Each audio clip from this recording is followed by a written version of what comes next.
This is the Magnetic Dipoles Lab. So, the purpose of this lab was to determine the effect of distance on magnetic field strength and to compare experimental values to values produced by equations. Some models we used was the magnetic field of a dipole and the distance dependence formula. The results of this lab was that the trend of the slope of the field over the radius, both under the natural log, was negative 3.292, and that gave a magnetic dipole moment of 0.239. Going into those physics models used more, the magnetic field of a dipole is the equation shown below. A special case of this magnetic field of a dipole is when it is parallel to the field, you get the equation shown below the first equation. These equations can help find the field strength given a location and a magnetic and a moment of the dipole. The distance dependence formula is shown on the right, and this is for a magnetic field of a bar, and this shows how field might drop off with range when used with the equations shown later. The experimental setup is shown below, with a phone on a ruler with a magnet perpendicular, then a later parallel to the phone in a similar type of way, and a ruler on top to show the distance between the magnometer and the magnet. The experimental data produced is shown on these charts below. In summary, it shows that there is a drop-off from the field of over a distance, and that these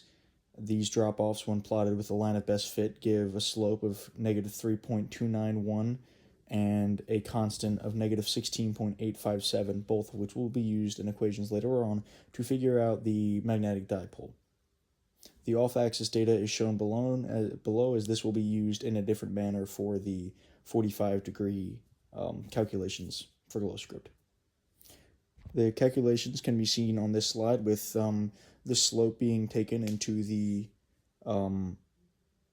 being used to calculate the equation shown on the bottom. The constant value is calculated by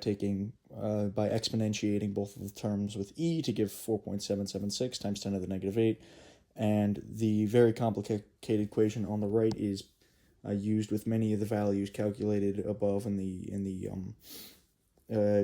field dependence equation, and is simplified to give a magnetic moment of 0.240 atmospheres.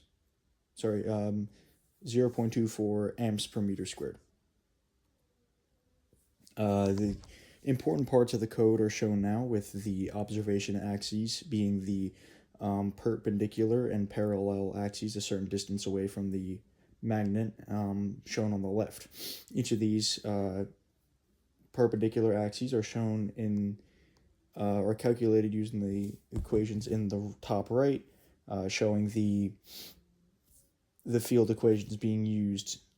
with the function that was edited from before. The perpendicular ones are calculated in an extremely similar manner, except for that the color is changed, and then a 45-degree angle arrow was created using the same things as before, except the 45-degree angle was calculated differently by the perpendicular things from the perpendicular values plugged into the equation. The outcome of this experimental code can be seen here, with the biggest field strengths being the orange arrows on axis, the second biggest being the perpendicular arrows off axis but perpendicular, and then the smallest field being the magenta one, the 45-degree offset, but can also be shown pointing in a reasonable direction to complete the field lines expected of a magnetic dipole. Some sources of error for this experiment was the inconsistent placement of the phone on the rulers and the location of the magnometer through experimental changes through the data inputs, which made it very hard to find the exact location and could lead to some inconsistencies if moved or if the tape was not placed on perfectly. Some discussion questions to be mentioned is, what if one had not orientated the experiment to compensate for magnetic north, and this would lead to some constant change from the magnetic field from the North Pole, which might lead to a stronger dipole from the magnet than otherwise would be predicted. And if one was to stick two identical magnets together end to end and run the experiment again, we can expect an equivalently stronger magnet, because the each of the individual magnets can be considered their own dipole, and then used together can be considered a greater dipole with a greater delta change and a greater distance between the molecules.